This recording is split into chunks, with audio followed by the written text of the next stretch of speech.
Nobody prepares you for this part. They celebrate your 18th birthday. They tell you you're an adult now. They hand you a diploma, maybe a car key, maybe just a handshake, and they say, go figure it out. And you do what every person crossing into their 20s does. You believe them. You think, I have time, I'm young. This is the warm-up. It's not the warm-up. I'm not saying that to scare you. I'm saying it because the most expensive lie of your 20s is the one you tell yourself without even knowing it, that you can afford to drift a little longer. Here's what actually happens. The people who look figured out at 32 didn't find the answer at 32. They made one quiet decision at 21, a decision nobody saw, nobody celebrated, nobody posted about.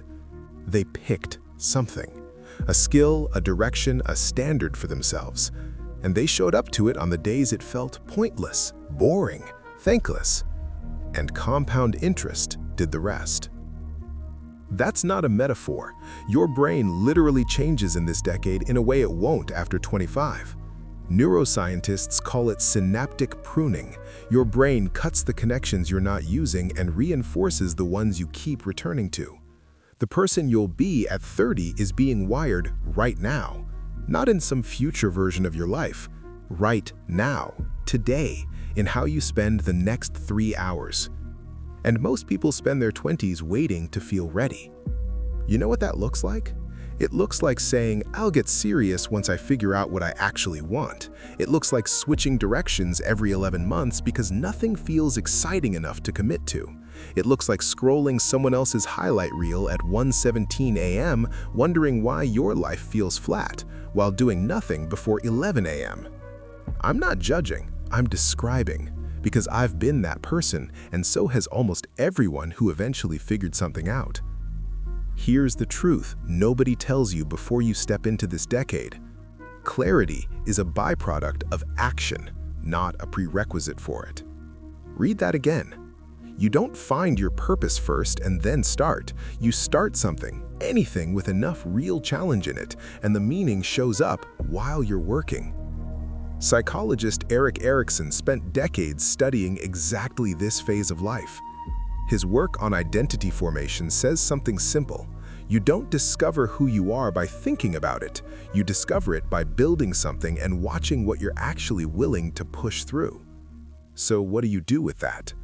You start smaller than feels significant, embarrassingly small. Write for 17 minutes a day instead of waiting for the perfect project. Build one thing that doesn't pay you yet. Read one book that makes your current worldview uncomfortable. Say no to 3 plans that felt like the easier version of your life. Because here's the actual math of your 20s. Small inputs, compounded across this single decade, produce wildly disproportionate outputs in your 30s. But the reverse is also true. Drift long enough, and your 30s become about paying off the debt of your 20s.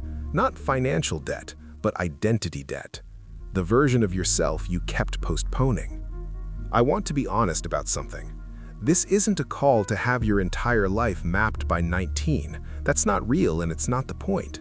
The point is one decision made with your full attention instead of half of it. One commitment honored past the point where it stopped being exciting. One honest conversation with yourself about what you're actually running from. That's it. That's the whole thing. The people who look like they have it together at 32 didn't have a magic plan. They just stopped negotiating with themselves a few years earlier than everyone else did. You're literally in that window right now. Don't drift through it. If you sat through this whole thing, you're already different from most people. Most won't sit with something uncomfortable for this long. Drop a comment with the one thing you've been postponing. Hit like if any of this hit. Subscribe if you want more conversations like this on the channel. There's a lot more there.